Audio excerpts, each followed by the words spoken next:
ये तो आप जानते ही हैं कि आज के समय में सुरक्षा किसी देश की पहली प्राथमिकता होती है और इस सुरक्षा में अगर आत्मनिर्भरता के पंख लगे हों तो फिर क्या बात है। आप जानते हैं कि भारत लगातार नई बुलंदियों को छूता जा रहा है और इसी कड़ी में भारत की धुआंधार कंपनी टाटा मोटर्स सैन्य विमान बनाने जा रही है। जी हाँ, आपने बिल्कुल ठीक सुना है।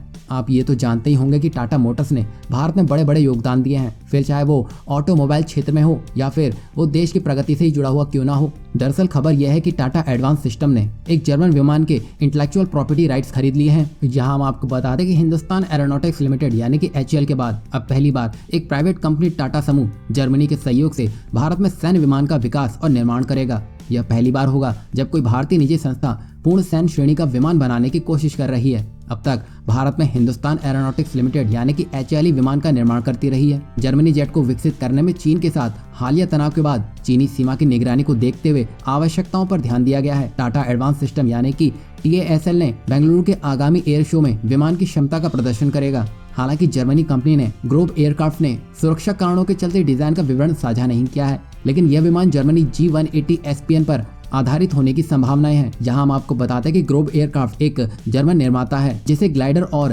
सैन्य विमान में विशेषज्ञता हासिल है। यहां पर टाटा ने टेक्नोलॉजी तो खरीदी है पर टाटा को मिलिट्री से कोई कंफर्म ऑर्डर नहीं मिला है।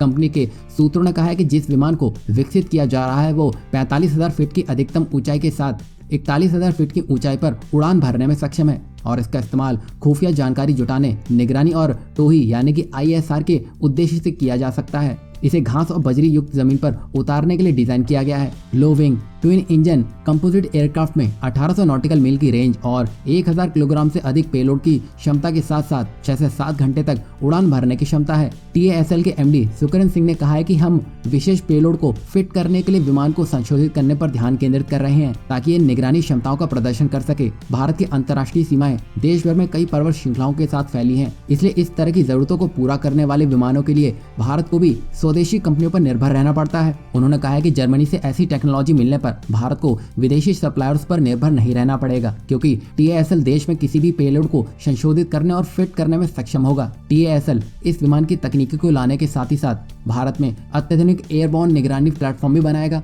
जिससे सॉफ्टवेयर नियंत्रण और साथ ही साथ रखरखाव देश के भीतर ही हो सकेगा।